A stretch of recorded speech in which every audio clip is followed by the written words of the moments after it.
back to saw milling today. This is the smaller section of that lovely ash log we brought back a month or so ago. It's mostly fairly straight and clear, so we're going to try and get coarser sawn boards out of it. There's this one part here where a branch was sticking out that we'll have to work around, but hopefully that won't disturb too many of the boards from being nice and clean. Might add a little bit of interest even in some of them. So yeah, we'll show you the process of coarser sawing, why it takes so long, but why it's good as well. This tree came down a couple of years ago. I've already taken a couple of sections off the top.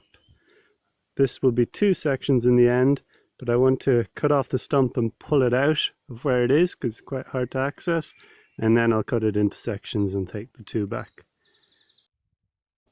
Here I'm marking out the initial cuts that I'm going to make on the log to break it up into sections. Here we can see those marks, so we'll cut 1, 2, 3, 4 and 5. I'll break it up into sections and leave a section in the middle that'll be waste. Alright, let's get this chainsaw fired up. This usually takes a few pulls the first time. There we go. Now we can get started. This is a Stihl 881, the biggest commercial chainsaw on the market, so it makes a bit of a racket. Let's turn that down a bit, shall we? So what is this wood? Well, this was an ash, more specifically a European ash tree. Throughout this video I might also call it an olive ash. Olive ash is not a species of ash, rather it is simply referencing the darker heartwood found in some ash trees, including this one. This darker heartwood tends to resemble the wood of olive trees, and so the name. Ash trees are fascinating plants. Most of them are unisexual, and with age, an ash tree may change its sex from being predominantly male towards being more female. So what this tree was when it finally died, I have no idea. Speaking of dying, this tree was 125 years old when it died, or thereabouts. Not a bad age. But some of these trees, historically anyway, could live upwards of 400 years. Unfortunately, this long lifespan is being shortened. From the emerald ash borer eating all of the ash trees in America, to the ash dieback killing most of the ash trees here in Ireland and more of Europe, the lifespan of this tree is getting shorter and shorter all of the time. This makes it all the more important to preserve as much of this timber as possible, so that beautiful products may be made from it for years to come. The ash tree has been a huge part of many cultures. From the practical, the word ash can be traced back to mean spear and was used as such, as well as for the shaft of many tools, and of course the hurley. To the mythological, for the Norse, the world tree that sustained the 9 realms was an ash. The trees were a favourite home for the Greek nymphs. According to Italian folklore, if you wanted to kill a vampire, you had to use a stake of ash. And closer to home, our druids here in Ireland would often use wands of ash, and good old St. Patrick used a stick of ash to drive the snakes from Ireland. And being no fan of snakes myself, I'm very grateful for this. Our traditional alphabet and calendar here in Ireland was based around trees, including the ash. I was actually born in the month of ash, obviously the best month. It is said that those born under the ash moon are free thinkers, imaginative, intuitive, and naturally artistic. We are easily inspired by nature. People seek us out for our enchanting personality. Well, who could blame them? And others may think us reclusive, but in all honesty, we are simply immersed in the world of our own fantastic vision and design. That's not a bad month to be born, I think. Let's get back to the video here. So that's the first section cut away there, and I think we might pop the grain a bit and see what's going on.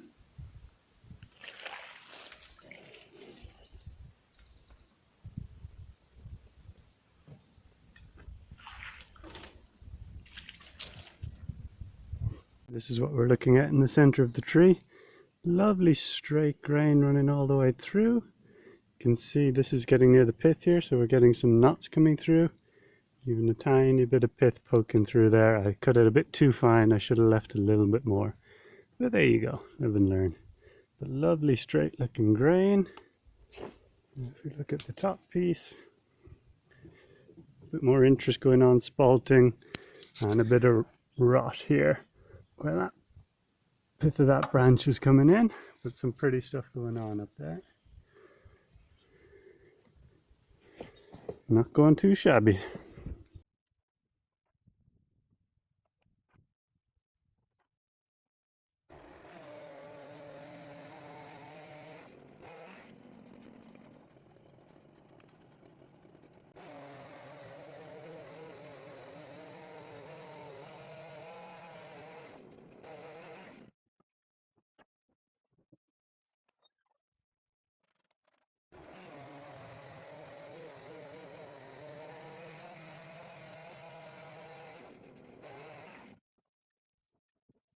So if we look at this piece, we can see a lot of the pith poking through.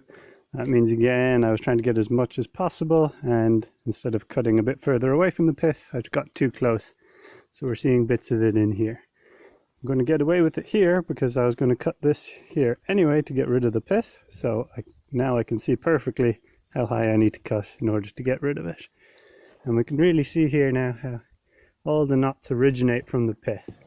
So that's why it's important just to leave a chunk around the pith and take that out and throw it away, or firewood more correctly.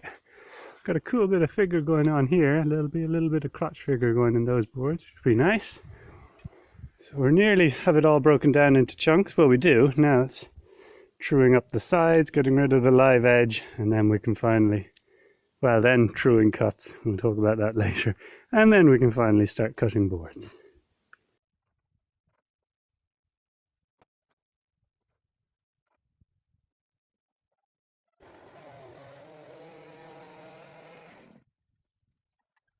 So now we can see it in a section. We can see the grain is mostly running in this direction. It curves off a bit towards the top, but that can't be helped sometimes. So now when I take boards going this way, the grain is going to be running perpendicular to the surfaces, which is called quarter sawn. And that's what we're looking for. So we're nearly there with this one now. We'll just check if we need to do any truing cuts. So one of the advantages of cutting the log up into sections is that it releases a lot of the tensions and lets it move. So before I cut it into boards, I like to check if it has moved, and then you can correct it before it's sawn into boards, and then there, boards are all warped. So if we look at this straight edge here, you can see there's a tiny bit of light in some places, but no more than 1/8 of an inch, which is well within my tolerances on the sawmill. So I'll just check all the sides and see how we're doing. I've mentioned quarter sawn timber several times now, but I haven't really explored it with you. Quarter sawn wood gets its name from the process that used to be used, and still is used, to produce it. A sawyer would saw the log up into 4 quarters, and then cut boards from each face, alternating with each cut. Thus the name of the lumber was born. I do not use this method, as it requires even more moving and flipping and flopping of sections. The method I use requires less work and gives a similar result. But what makes quarter sawn wood worth all this effort? Well, firstly, the look. As previously illustrated, the growth rings are perpendicular to the faces of the boards. This results in consistent, almost ribbon-like grain lines that run the whole length of the board. A very clean look. Imagine, if you will, a lovely old wooden door. The quarter sawn grain on the stiles and rails, those thin long pieces of wood that run up and across the doors, is straight and even, and it is allowing your eye to flow along it uninterrupted.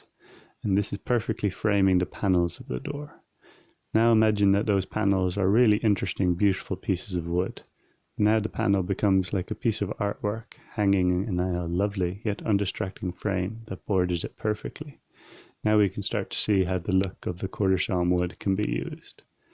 Now let's take a look at some quarter sawn boards, and you might be able to see some of this vertical grain. Got that first section cut into boards. You can see they're all lying on top of each other nice and flat. There's no big warps or bellies or anything, so that's a great starting point. And if we look at the end grain, we can see how we did. So this one is kind of running out of 45, so that's called riff sawn. That's also very nice material. It shows the straight grain on all of the sides, so it's perfect for the likes of table legs and stuff like that, where you want a uniform look on all 4 sides. And then we move into the more quarter sawn stuff. That one's got a little bit of rift at the end, but mostly quarter sawn, and then 2 perfectly quarter sawn boards down towards the bottom. And if you look here, I label everything. So this is log number 10. I've done a lot more logs, but this is just the way the system has worked out. That is log number 10, section 1, board 1, and then that information carries down, board 2, 3, 4. The reason for numbering the boards is for grain matching. So obviously the closest grain match is going to be between boards that were beside each other in the log. So that if you're gluing some of these together to make a tabletop, for example, you want them to, and I wanted them to look as similar as possible so you don't see the glue line, this is a good way to go about that. Or if you just wanted even color and grain throughout a whole project, it's important that they come from the same area of the tree. I then record all of that information into my spreadsheet here. So all that information, the rough sizes, when it was sawn, what tree it came from, so that I can track it, trace it all back to the original tree so you know where your wood came from. Now if we look at the faces of the boards, we can see that beautiful linear grain running through, gives a really clean look. And if we look over here, this is the one that was closest to the pith, and you can see the knots peeking through, but then after that everything is perfectly clear and beautiful. So that's just me trying to conserve wood and get as close to the pith as possible and paying the price. But I mean, there's still lovely clear sections in it, so it wasn't, I can claim it was an on purpose happy accident. Sections of wood have to all go through what I call the cleaning up process, which we see here. You remove the live edge, and in the case of this section we remove the pith. The pith is the center of the tree, what was originally the sapling. It's juvenile wood, the least stable. It is also where all branches originate from, and each branch can result in a knot, so we need to remove it. You can see I didn't quite go far enough on my first cut, a bad habit of mine, but hopefully one that I will break and become a bit more ruthless. From here it is easy to think that you're done, but as always we check that things are flat and even, and if not, we true it up. So you'll see me continue to do that here on all sides, cleaning up this section.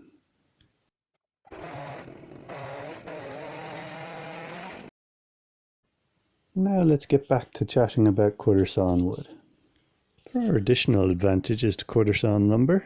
It's not all looks. For example, it is more resistant to warping, cupping, twisting, etc. As wood dries, it can have a tendency to want to twist into anything but a flat board. Sometimes it can come out looking more like a pretzel. It's not that quarter sawn wood doesn't do this, it just does it less. The flasher that a board is when it finally comes time to use it, the better. It means less work for the woodworker, less waste in the process of cleaning up the board for use, and so on. And at a later date, if the wood has been made into any kind of a panel, from a cutting board to a tabletop, that panel is more likely to remain flat and be nicer to use, and look better. So good all around, essentially. So now let's take a moment and look at how even a large section of wood can move quite a lot. So this section is really moved with the release of stress. When we get down here, you can see all that daylight sticking through there. It's over 1/4 inch in places, which is no bueno. So we'll do a truing cut, which is just a thin cut on top. That'll get this side nice and even again. Then we'll flip it over. We'll probably have to do the same thing on the bottom side. But that just means that our boards are actually the same thickness, rather than having humps and valleys all over them. And you get a better end material.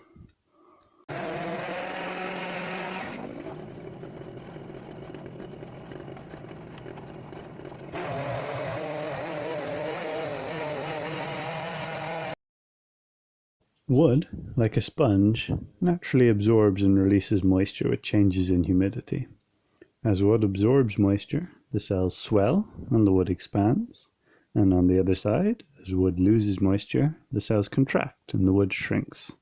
This is why you may have encountered a drawer or a door that at certain times of the year works perfectly, and at other times becomes stuck and won't move for love nor money. Luckily, wood moves in predictable ways. This allows us woodworkers to build with it in mind. It also allows sawyers, those of us who cut up logs, to cut boards from logs in such an orientation that they will expand and contract less. And the name of this cut of timber is, yep, you guessed it, quarter sawn timber. So this means, for example, a floor made out of quarter sawn material won't shrink as much, leaving those unsightly sock-catching gaps that we all know too well. Unfortunately, this means that when you brush your floors, all of the dust doesn't magically disappear into the abyss.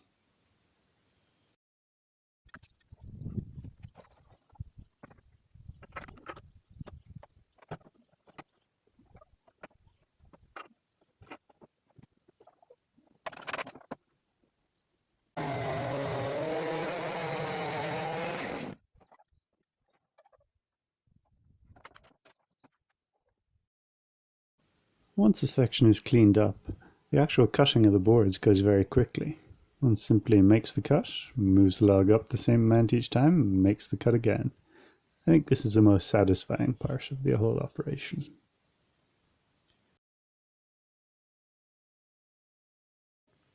There is one last advantage to quarter sawn lumber that I would like to discuss. It is more durable than other cuts. This means that your floor or your dining room table will wear and age better over the years. My parents have a quarter sawn oak table that was built in the early 1700s, making it older than the United States of America, and it is still used as a dining room table every day. A piece of furniture that is well made using good material can not only be a once-in-a-lifetime buy for you, but it also means that your favorite descendants, for potentially hundreds of years, never have to buy another. And then something that may seem like a very high upfront cost now seems like the bargain of a lifetime. Assuming that you like your kids, of course.